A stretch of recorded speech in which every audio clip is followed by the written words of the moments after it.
বন্ধুগণ, আজকে আমরা দেবী রক্ষা কালীকে নিয়ে একটি ছোট করে আড্ডা দেওয়ার চেষ্টা করব। আমরা যে রক্ষা কালী দেবিকার যে একটি জনপ্রিয় এবং যেটি প্রচলিত ধ্যান মন্ত্র রয়েছে সেটি নিয়ে একটু কথা বলবো। যেমন এই যে ধ্যান মন্ত্রে দেবীর যে বৈশিষ্ট্যগুলোর কথা বলা হয়েছে সেগুলো হলো মূলত যে চতুর্ভুজাম কৃষ্ণবর্ণাম মুন্ডমালা বিভূষিতাম, অর্থাৎ দেবী চতুর্ভুজা। চতুর্ভুজা মানে ভুজা মানে হাত, চতুর্ভুজা মানে তার চারটি হাত থাকবে, কৃষ্ণবর্ণাক, এবং দেবীর যে গাত্র বর্ণ হবে তিনি কৃষ্ণবর্ণ। কৃষ্ণ অর্থ কালো, তো কৃষ্ণ অর্থ কালো এবং অথবা নীল, এটি নিয়ে অনেক মতদ্বৈততা আছে যে কৃষ্ণের বর্ণ কি কালো নাকি নীল। তো যাই হোক, কৃষ্ণবর্ণাম মুন্ডমালা বিভূষিতম, এবং তার একটি মুন্ডের মালা, অর্থাৎ অসুরের যা বা নরমুণ্ডর যে একটি মালা আপনারা দেখেন কালী মূর্তিতে থাকে সেটি একটি থাকবে।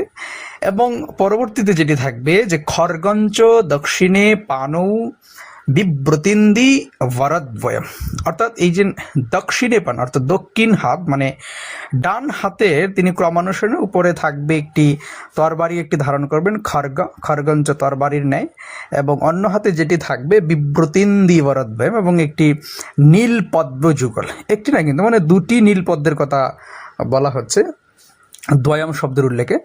এবং কর্তিকম কর্পরঞ্চৈব ক্রমাদ বামেন বিব্রত, এবং বাম দিকে যেটি থাকবে কর্তিকম, কর্তিক বলতে ছুরি জাতীয় কিছু একটা বোঝায়, খরপরঞ্চ এই যে খরপর বলতে অর্থাৎ নরমুণ্ডের যে খুলি, মাথার যে খুলি, হ্যাঁ খরপর, সেটাকে বোঝায়। এবং ধ্যাম লিকন্তি জটা মেকাম বিব্রতি শিরসা দ্বয়ীম, হ্যাঁ অর্থাৎ তিনি কি করবেন, অর্থাৎ তার কিন্তু শিরে একটি মানে জটাজুটো শোভা থাকবে, একটি জটা থাকবে, এবং যেটি থাকবে এবং মুন্ডমালা দ্বারা শোভিত থাকবে। হ্যাঁ, অতঃপর যেগুলো আসে সেটা হচ্ছে মুন্ডমালা ধরা শীর্ষে গ্রীবয়ামপি সর্বদা, হ্যাঁ তার মাথা এবং গলায়, হ্যাঁ এই মাথা এবং গলায়ও তিনি একটা মুন্ডমালা দ্বারা তিনি অলঙ্কার করেছেন। এবং বক্ষসা নাগহারঞ্চ বিব্রতিম রক্ত লোচনাম, হ্যাঁ বক্ষসা অর্থাৎ তার যে বক্ষে যে তিনি পরেছেন, বক্ষে তিনি নাগহার, অর্থাৎ অন্য দেবতারা যেরকম বা রূপা বা স্বর্ণ দ্বারা অলঙ্কার পরে, কিন্তু দেবী নাগহার অর্থাৎ সাপ দিয়ে তিনি হার পরেছেন। হ্যাঁ, কৃষ্ণ বস্ত্র ধরাম কট্টম ব্যাঘ্রা জিন সমৃত, এবং তার যে চোখ থাকবে একটি রক্তবর্ণ থাকবে, হ্যাঁ সূর্য চন্দ্র এবং অগ্নির ন্যায় তিনটি বর্ণ, তিনটি নেত্রে তার তিন প্রকারের থাকবে, এবং তিনি কৃষ্ণ বস্ত্র পরিহিতা, এবং তার কোমরে যেটি থাকবে সেটা ব্যাঘ্র অজিন সমন্বিতম। এই যে ব্যাঘ্র অজিন মানে চামড়া, অর্থাৎ বাঘের চামড়ার দ্বারা তিনি একটি বস্ত্র পরে আছেন।